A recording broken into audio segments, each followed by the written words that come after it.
The locker in Hall B, calm but eerie setup. The new semester.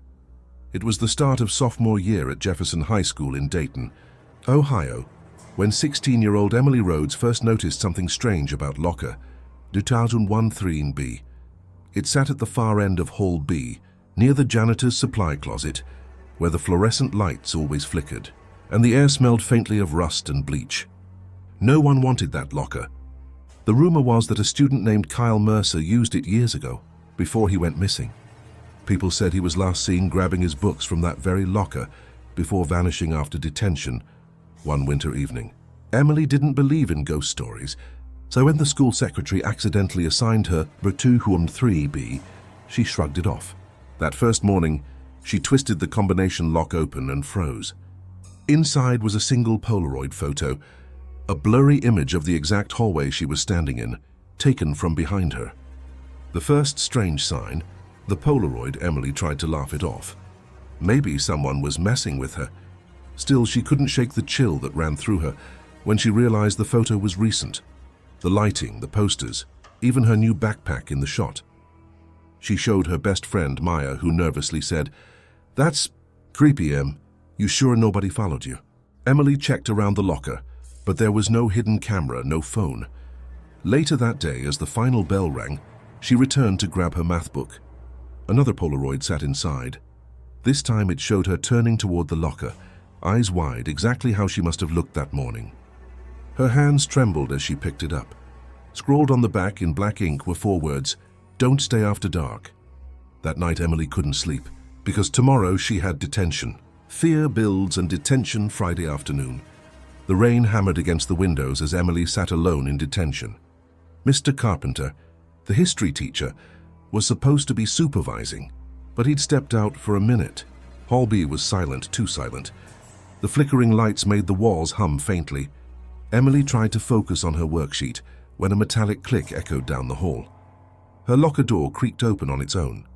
"Mr. Carpenter?" she called out. No answer. Then came the faint sound of footsteps, slow, dragging, uneven. Emily stood, peering down the dim hallway. Someone was moving toward her, just beyond the edge of the light. She stepped backward, heart hammering.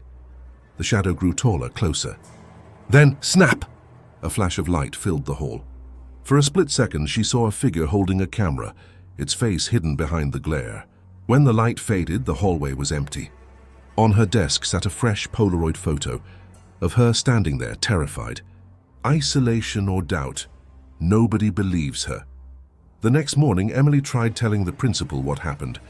He gave her a sympathetic look. "Emily, I think maybe someone's playing a prank. It's Halloween month. Kids get creative." But Emily could see he didn't believe her.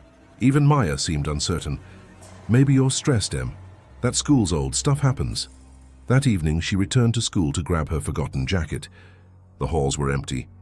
The janitor's cart sat abandoned near Hall B. Her locker was slightly open again. Inside, another Polaroid, this one showing the outside of her house, her bedroom window glowing faintly. On the back, "You left the light on." She dropped the photo and ran.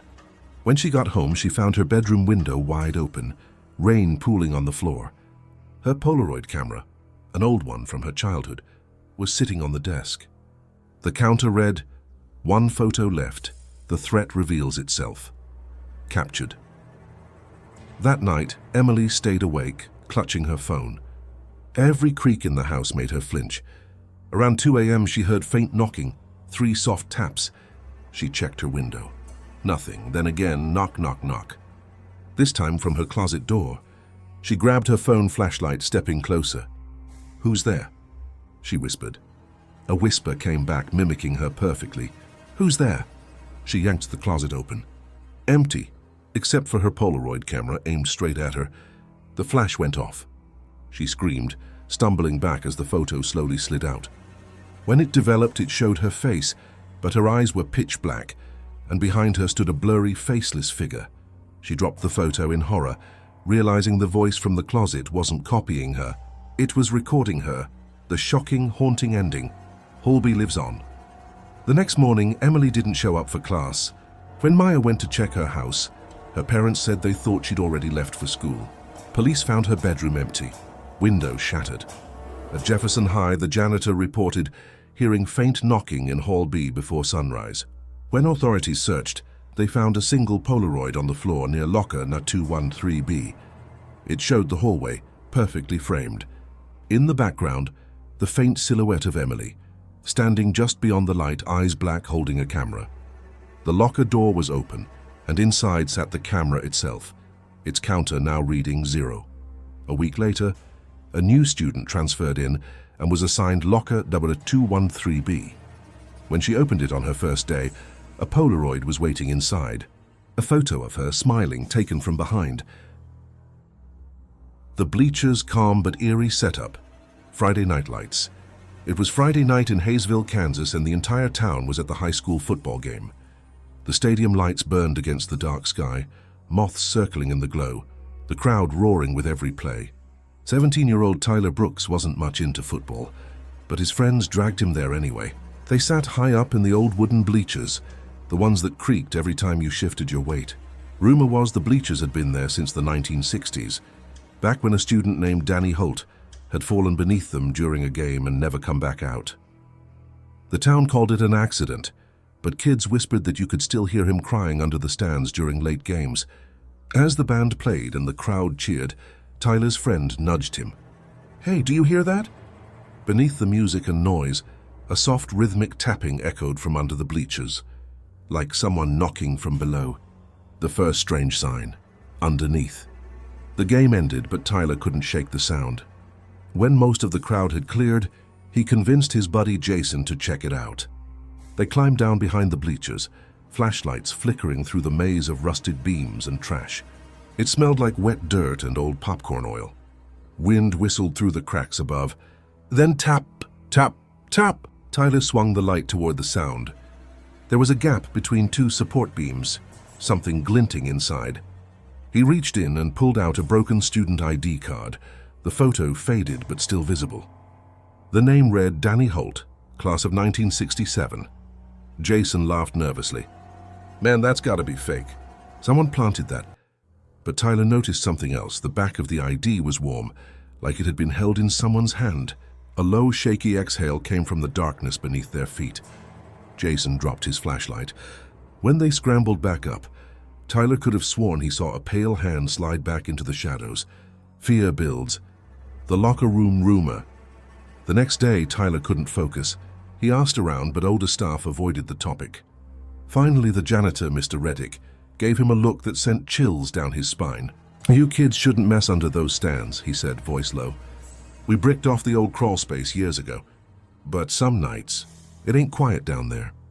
Tyler told Jason they needed to go back and film it, for proof.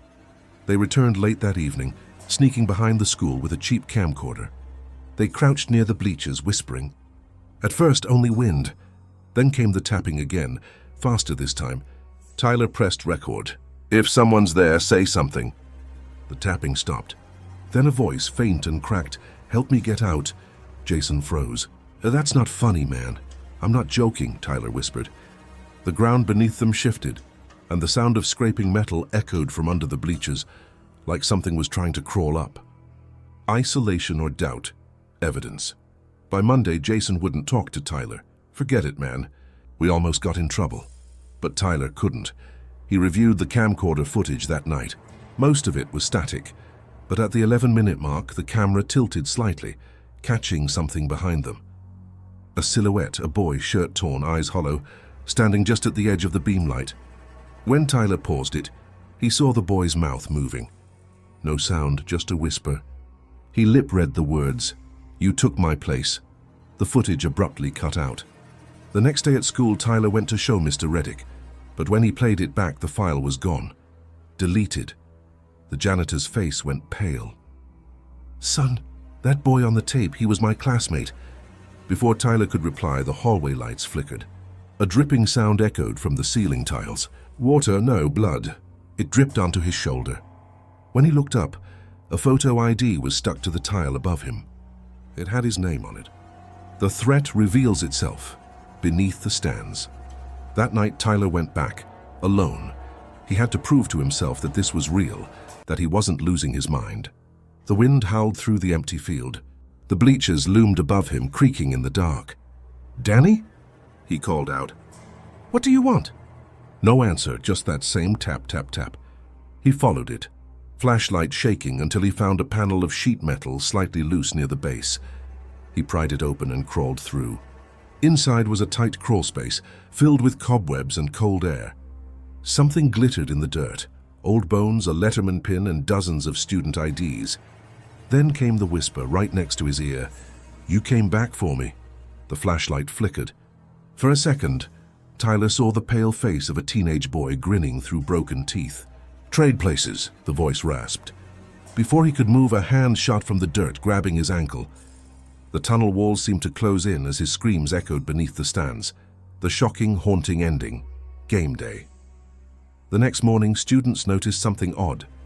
A new name had been etched into the old memorial plaque behind the bleachers. Tyler Brooks, class of 2025. Nobody remembered putting it there. When the football team arrived to practice, they found the maintenance door to the underside of the bleachers bolted shut. Mr. Reddick refused to open it. "It's sealed for good," he muttered. But late that night, a group of seniors hanging out after the game swore they heard knocking from below. 3 soft taps. When one of them crouched down, they found an old student ID half buried in the dirt. The photo showed Tyler, smiling, his eyes faintly grayed over. The back of the ID was scratched with the words, "Still here. Your turn." And ever since that season, every few years, a student at Hayesville High just disappears. Always someone who sits under the bleachers. The art room, calm but eerie setup. The last period. It was late fall in Salem, Oregon, when 17-year-old Marissa Kane started staying after school to finish her final art project. The hallways were silent by 5 p.m. Only the faint hum of the heater and the distant creak of old lockers echoed through the empty high school. Her art teacher, Mrs. Delaney, trusted her to lock up. The art room was at the far end of the building, lined with dusty sculptures and faded paintings from decades past. But Marissa always felt uneasy there, especially near the storage closet, where strange stains marked the floor. She had heard the story. In the 1980s, a student named Heather Moore vanished after staying late for art class. They found her sketchbook the next day, open to a drawing of herself, standing behind the viewer, eyes hollow. That night, as Marissa painted alone, the power flickered, and for a second her reflection in the window didn't move. The first strange sign, the drawing that changed. Marissa tried to shake off the chill. She plugged in her earbuds and returned to her easel, painting a portrait of an empty classroom. But when she looked away for just a moment, she noticed something was off. Her painting had changed. Where she'd painted an empty chair, now there was a silhouette standing in the background of the scene. Her heart pounded. She looked around the room, no one there. She touched the wet paint. It wasn't smudged. "Okay, maybe I added that," she whispered. But she knew she hadn't. She packed her stuff quickly, but as she turned off the light, she caught sight of the painting one last time. The figure was closer now, its hand resting on the painted version of her shoulder. Marissa flicked the light back on. The brush on her desk had rolled off. The bristles were wet with red. Fear builds. The locked closet. The next day, Marissa came early to talk to Mrs. Delaney.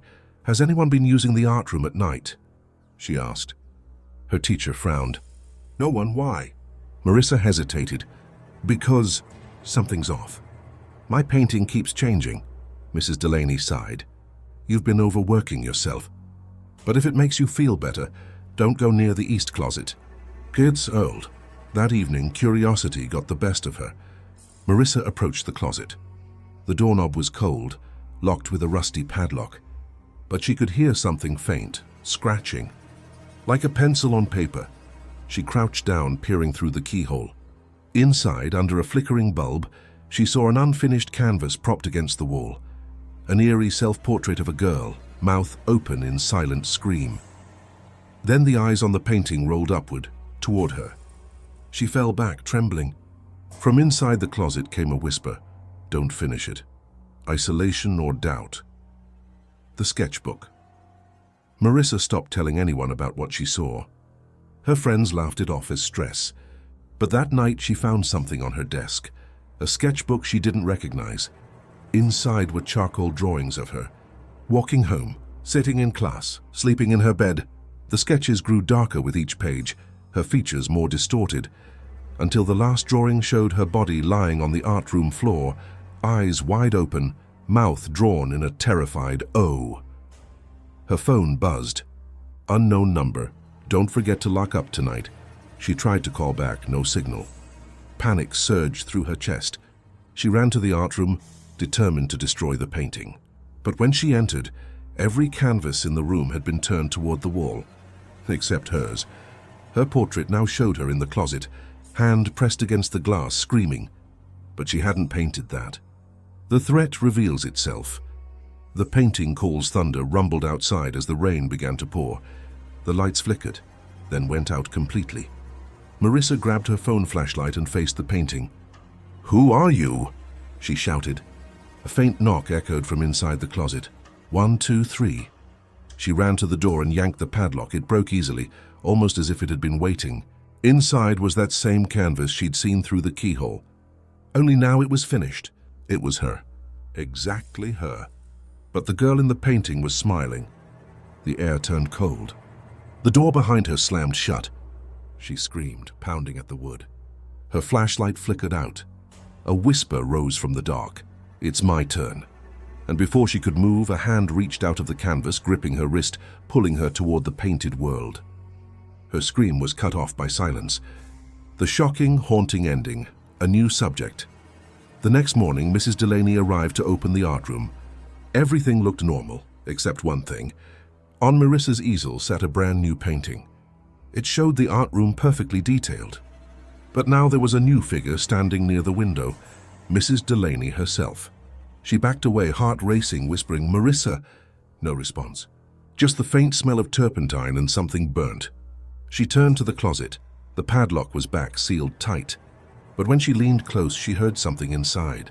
A faint scratching. Like a pencil sketching new lines. The next week, a new transfer student joined class. Her name was Heather. She looked strangely familiar.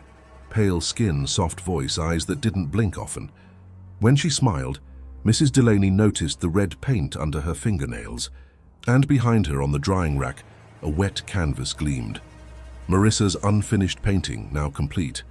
Signed in dripping red, MK Class of 2025.